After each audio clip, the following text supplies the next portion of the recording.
A teoria mais aceita sobre a origem do universo é a teoria do Big Bang, que significa literalmente grande explosão. Os cientistas chegaram ao consenso que tudo que nós conhecemos hoje, inclusive o espaço e o tempo, surgiu há cerca de 13,8 bilhões de anos, a partir da explosão de um único ponto, do tamanho da cabeça de um alfinete. Essa explosão resultou em uma enorme liberação de energia e a formação dos primeiros elementos químicos, e daí por diante, tudo que nós conhecemos hoje como universo. Meu nome é Diego e hoje eu vou te mostrar tudo que você precisa saber sobre a teoria do surgimento do universo.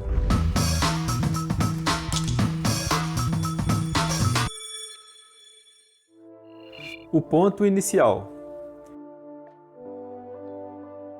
Esse ponto inicial, como eu já disse, era do tamanho da cabeça de um alfinete, com densidade e temperatura absurdamente altas.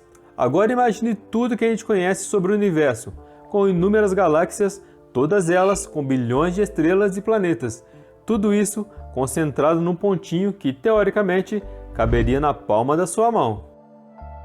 Difícil de acreditar, não é? Mas é exatamente isso que diz a teoria do Big Bang. A grande explosão. A grande explosão, ou Big Bang, foi a liberação de energia. Mas se lá no início só havia energia, como é que se formou a matéria? Afinal de contas, o universo não é formado só de energia. Para responder essa questão, que por sinal é bem difícil de entender, a gente tem que voltar lá nas suas aulas de física do ensino médio, onde os seus professores te obrigavam a decorar as fórmulas. A fórmula que explica isso é a E é igual a m vezes c ao quadrado, que é uma equação da física moderna utilizada como parte da teoria ou princípio da relatividade, desenvolvida pelo físico alemão Albert Einstein. Essa famosa equação determina a relação da transformação da massa de um objeto em energia e vice-versa, sendo que E significa energia, m significa massa e c é a velocidade da luz elevada ao quadrado, que é considerada a única constante do universo. Mas espera que essa é a única fórmula que vai aparecer nesse vídeo e, para falar a verdade, você nem precisa ficar lembrando dela. Não para esse vídeo. A origem dos primeiros elementos químicos. Depois do Big Bang, o universo primordial foi gradativamente se esfriando e transformando energia em matéria. O hidrogênio e o hélio foram os primeiros elementos químicos que surgiram. Mesmo que a gente imagine que houvesse a luz das estrelas vagando e se chocando num universo descontrolado, tudo que existia era enorme nuvem de hidrogênio e escuridão. A formação das primeiras estrelas.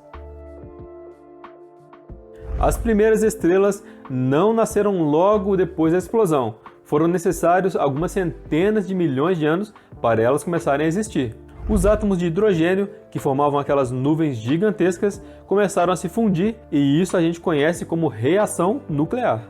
Nessas reações nucleares, dois átomos de hidrogênio, que são compostos cada um por um próton e um elétron, se fundem, formando átomos de hélio. E nessa fusão geram mais uma partícula atômica chamada nêutron. Então, os átomos de hélio ficam dessa forma: 2 elétrons, 2 prótons e 2 nêutrons.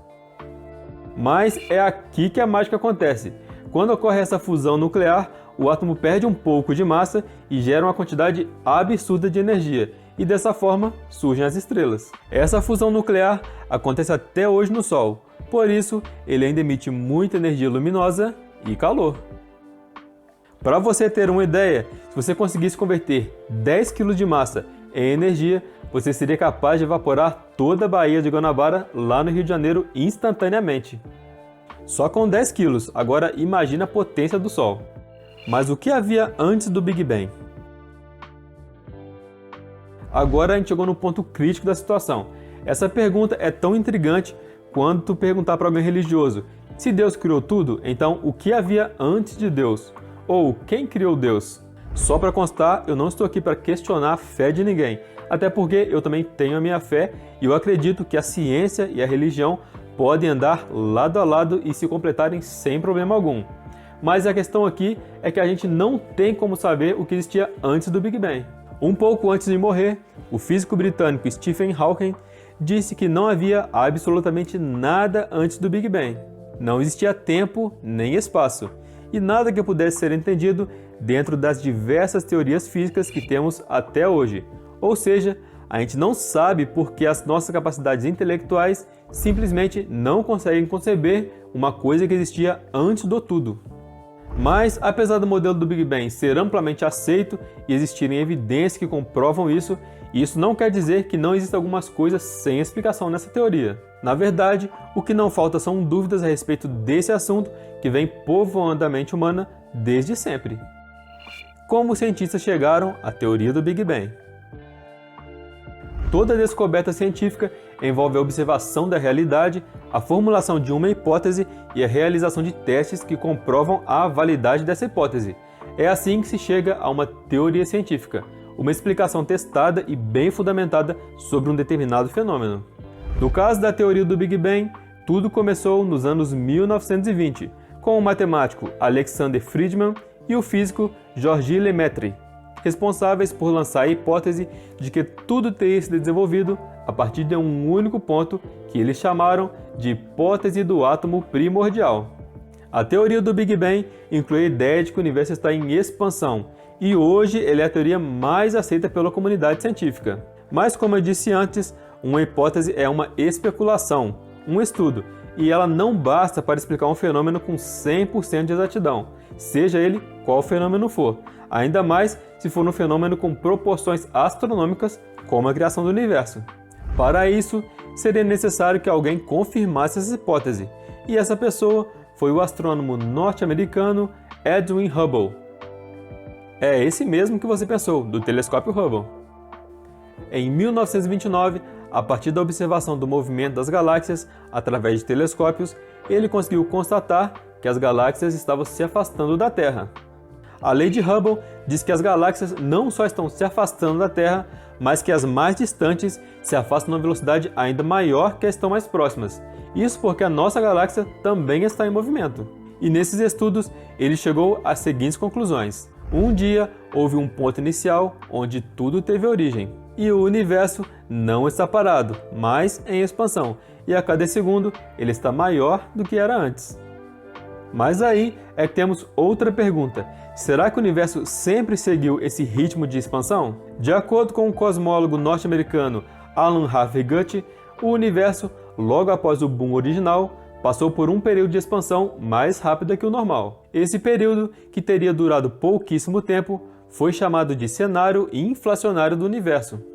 Esse modelo seria um complemento para certas limitações que a teoria do Big Bang tem, como o problema da curvatura do universo.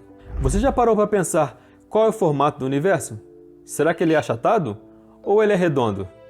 De acordo com Guth, o universo é plano, e para explicar essa teoria, o professor de física da Dartmouth College, Marcelo Gleiser, deu o exemplo de uma bexiga que é inflada rapidamente. Se forem marcados 2 pontos nessa bexiga, durante o enchimento, veremos que essa curvatura que existe entre os 2 pontos diminui, ou seja, torna-se cada vez mais plana. E o mesmo ocorreu com o universo. A origem do universo, um enigma que acompanha a humanidade. Apesar da teoria do Big Bang ser recente, o desejo de conhecer a origem do universo é muito antiga. Dessa forma, durante os milhares de anos da existência humana, as culturas sempre tentam elaborar teorias para responder essa questão tão enigmática, pois o ser humano sempre quer compreender de onde veio. Estudos da antropologia, que é a ciência que tem o ser humano como objeto de estudo, revelam essas histórias de como o mundo começou, se desenvolveu e de como surgiu a humanidade. Essas histórias são chamadas de cosmogonias. Se a gente pensar na história da humanidade, a ciência é muito recente e, por isso, as explicações de caráter científico para os fenômenos do universo surgiram há muito pouco tempo. Só para ter uma ideia, até a publicação da famosa teoria heliocêntrica de Copérnico, em 1543, que confirmava que o Sol era o centro do nosso sistema solar, o ser humano achava que todos os astros giravam ao redor da Terra. E com o passar do tempo, outras teorias surgiram. Inclusive, tem a teoria do estado estacionário, de Hermann Bond, Thomas Gold e Fred Hoyle. Essa teoria diz que o universo é o que sempre foi. Segundo ela, o universo é constante no tempo, ou seja, ele não evolui e nem se expande, como a teoria de Hubble comprova, mas isso é assunto para outro vídeo. E se você gostou desse vídeo, se inscreve aqui para você não perder as curiosidades que saem aqui toda semana e comenta aqui embaixo o que você quer ver aqui no canal. Te espero no próximo vídeo. Tchau!